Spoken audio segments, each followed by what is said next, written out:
সাদিকের স্ত্রী, যিনি শরীফ ওসমান হাদির উপর আক্রমণ করেছেন, সেই শুটার ফয়সাল সহ ঢাকা শহরের অনেক শুটারকে তিনি অর্থের যোগানদাতা, প্রশিক্ষক এবং মূল সমন্বয়কারী হিসাবে মেজর সাদিকের স্ত্রী সুমাইয়া জাফরিনকে সোনারের দেখানোর প্রার্থনা করা হয়। এই আসামির সম্পৃক্ততা পাওয়ার কারণে এবং এজাহারভুক্ত আসামিদেরকে রিমান্ডে নেওয়ার পর তাদের কাছ থেকে এই আসামি সম্পর্কে গুরুত্বপূর্ণ তথ্য আসার কারণে এই আসামিকে এই মামলায় সোনারেস্টের আবেদন করেন। এই আসামি ফয়সাল করিম মাসুদ ওরফে রাহুল দাউদ, যিনি শরীফ ওসমান হাদির উপর আক্রমণ করেছেন, সেই শুটার ফয়সাল সহ ঢাকা শহরের অনেক শুটারকে এবং সারা বাংলাদেশের আওয়ামী লীগ, যুবলীগ, স্বেচ্ছাসেবক লীগ এবং নিষিদ্ধ ঘোষিত সংগঠন ছাত্রলীগের প্রায় 300 থেকে 400 নেতা কর্মীকে ইতিপূর্বে এই ইটাবি কনভেনশনের সেই গোপন ষড়যন্ত্রের অংশ হিসাবে প্রশিক্ষণ কেন্দ্রে প্রশিক্ষণের সাথে সম্পৃক্ত ছিলেন। তিনি সেই ঘটনার সম্পূর্ণ ডাটা প্রসেসের সাথে সম্পৃক্ত ছিলেন।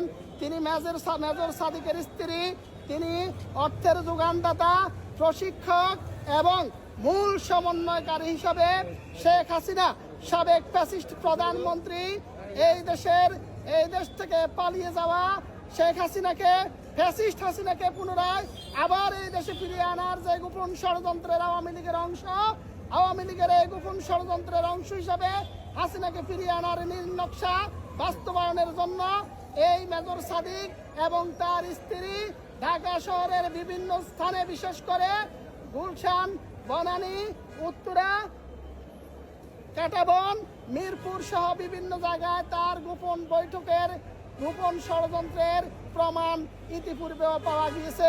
আপনারা অবগত আছেন, মেজর সাদিক সামরিক আইনে 3 মাসের সাজাপ্রাপ্ত হয়ে বর্তমানে কেরানীগঞ্জ কারাগারে আছেন। তাকেও আমরা কেবি কনভেনশনের মামলায় অতি দ্রুত সোনারের দেখানোর জন্য আবেদন করব।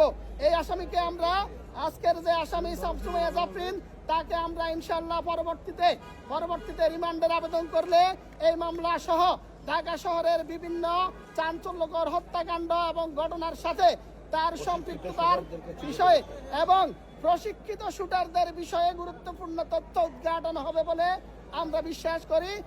আজকে এই আসামিকে সোনারের দেখানো হয়েছে, পরবর্তীতে তাকে রিমান্ডে নেওয়া হবে।